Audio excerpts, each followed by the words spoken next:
Welcome viewer to another episode of Let's Play Heroes of Might and Magic 2 with me, Bezlin here. Excuse me. Now today's Scenario 5, Turning Point. Obviously our rewards are Dwarven Alliance, which we picked up on another map. So, your enemies are allied against you and start close by, so be ready to come out fighting. You will need to own all 4 castles in this small valley to win. You have to own them. Pawn them, you might even say. You have a choice of starting with Wizard, Sorceress, or Knight, which affects the hero that you start with as well as the castle. The most important part is the castle. Also, you could go Betrayal. Switching sides leaves you with 3 castles against the enemy's 1. The battle will be the easiest one you will face for the rest of the war. Traitor. Although, actually, this one is equally as easy, really. I found it to be so. Although the difficulty would depend on some random things, like what spells the enemy starts with, or what kind of monsters spawn by your resource nodes, which you don't really need in this case. It's not actually that important. It doesn't even really matter what kind. Okay, one of your allies has joined your Archibald. You face 3 castles, so it doesn't matter what kind of castle you start with, really, because you're hardly going to use those troops. It's all about the dwarves. It's all about the dwarves. Yeah, yeah. It's all about the dwarves, baby. I don't know what that's all about. So here I am. What should I build? Gee, gosh, and golly, it doesn't matter. So actually, right now I'm recording in Audacity, but I will have. I ordered a digital audio recorder, so I hope to get that in a couple of days, and I'll be able to record simultaneously. I'm still recording this audio not live, so it's not live. I don't know if you're fooled. I'm sorry. But, so picking up some treasure and stuff, you know, it's always useful. Trying to see, do I want the wizard or the necromancer? Definitely want the wizard, because necromancer troops are only really, they're very niche. They're only useful to a necromancer with necromancer spells, which is actually kind of hard to come by. Even if you start in a necromancer castle, there's no guarantee you're going to get necromancer spells from your mage tower, I think. So, well, I know there's no guarantee. I don't know how likely it is. So, of course, we're going to take gold over XP. I find that's more useful early on, and avoid artifacts. I found you never know if you're going to get into a fight for those early on, and I can tell you, there's no point. You don't need artifacts to beat this map. All you need is dwarves. Yeah, baby. Give me that dwarf. Got dwarf? Yeah. So that's all you really need. That and a bit of gold. You know what? Actually, there's not really even any point in gold. The only possible application for that is if you take a castle, so we got a shrine in the second circle. Could be useful, you know. That's not really going to need to haunt any mines. But resources are always useful. I think I lost a train of thought, but anyway, yeah, this is a small map, so quick map. Doesn't take too long to beat. Levels aren't going to be as important as they might be on a bigger map, where you could actually get a hero to a high enough level to matter. In this case, it's quite unlikely to make a difference. So we'll pick up some dwarves over here. They recognize that. Damn right, you better. Oh, 16 dwarves in 1 stack. Going back to my castle for more useless building. Because, you know, why not? Might as well build, right? Well, the mage guild, that's actually not useless. You never know what spells you're going to get. This time I'm going to get a sorceress hero.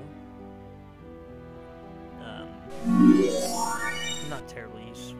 Although, there would be synergy with dwarves, but I don't know. I might actually use this hero this time, but my first playthrough I did not. Of course, I don't have any troops to give him, but it doesn't matter. It's good. It's good a lot of times to create multiple heroes at the beginning of a map, just to get out and get treasure. It obviously depends on the map, whether or not there's a lot of treasure on the ground, especially near your castle to get. but getting that stuff as quick as possible when your map starts can give you a huge jump start, especially on a smaller map. Like, getting a good fast start on a small map can really be key to victory, because I mean, if you obviously you can get it's just ridiculous, especially for this map. That is so awesome. I should have probably gone and picked that up with all my heroes. I don't know that secret. I didn't wind up doing that. So I'm planning on looping around and getting those other dwarves here. That's what I'm thinking. But I can't really remember the lay of the land. I know there's some other things I'm interested in, but so I'm just trying to inch up slowly on the map. Fortunately, even though this is not live commentary, I only just played this, so it's somewhat fresh in my memory. Actually, now that I think about it, I still need to up the video quality a bit for myself. Well, for you guys. I need it a bit low on the movies so it doesn't get choppy, but for the gameplay I can have it a little higher than this. I don't know if you've noticed. Probably. I'm sure it's a noticeable difference, just whether or not you notice or care. You do need some detail, right? Because, I mean, there's a lot on the screen. It'd be boring if it was just all blurry bits of color. It doesn't really explain the strategy of what's going on. So there's the trading rooms there. Not much point. Again, that would be more for like a longer map, or say a map where there was a lot of castles and not as many nodes. You need to be able to convert gold or resources that are lacking in other ones. Whatever. So we'll get some dwarves of this hero. And there's some dwarves up there in that area to the left, but there's also a powerful artifact you'd have to pass by and probably try to fight a dragon for or something. And you really don't need to be doing that in this map. I had some bad luck. Like, a lot of the resource nodes I wanted to get right off the bat, you might notice, are guarded by arching troops, which I just didn't want to take a chance on. I don't really need them, but you still just out of habit, you like to grab your sawmill and your coal mine right off the bat. I could have taken out the skeletons, but I didn't feel like wasting the time. Hill fort, not really useful to me. I don't have any upgradable troops, but this hobbit hole, I highly recommend hitting it up. The amount of hobbits, as you will see, that you get out of it is just crazy. So we're going over in this direction. That's a move that I just haphazardly did, but one that I highly recommend. It's a good little move. You got, as the thing said, you got 3 castles, one in each corner. Such a small map, you can get there pretty fast. So, the Cliff's Nest I think I ended up building. Not very important what you build. I just needed to check which day it was so I could build a well before the 7th day, but I don't even think that'll turn out to be important, although I haven't finished this yet. But I don't mind adding some commentary at the moment, because I know that I'm on this map. So look at that, I got 47 hobbits. So that's about, what, 2 rounds worth having a ballista fire at you when you're trying to take a castle. Man, hobbits go down so fast when you're trying to take a castle. If you have a big army of hobbits, that's always going to be like the first thing that the castle's towers aim at. They're always going to start shooting at your hobbits, and oh man, they go down fast. You know what, they might as well just replace peasants and hobbits with, they might as well replace their sprites with a picture of a stick of butter and a stick of butter with a sling. Because it's basically, you know, I don't really need to explain that. I'll just let the joke stand on its own, with a pair of sunglasses, smoking a very cool cigarette. I guess.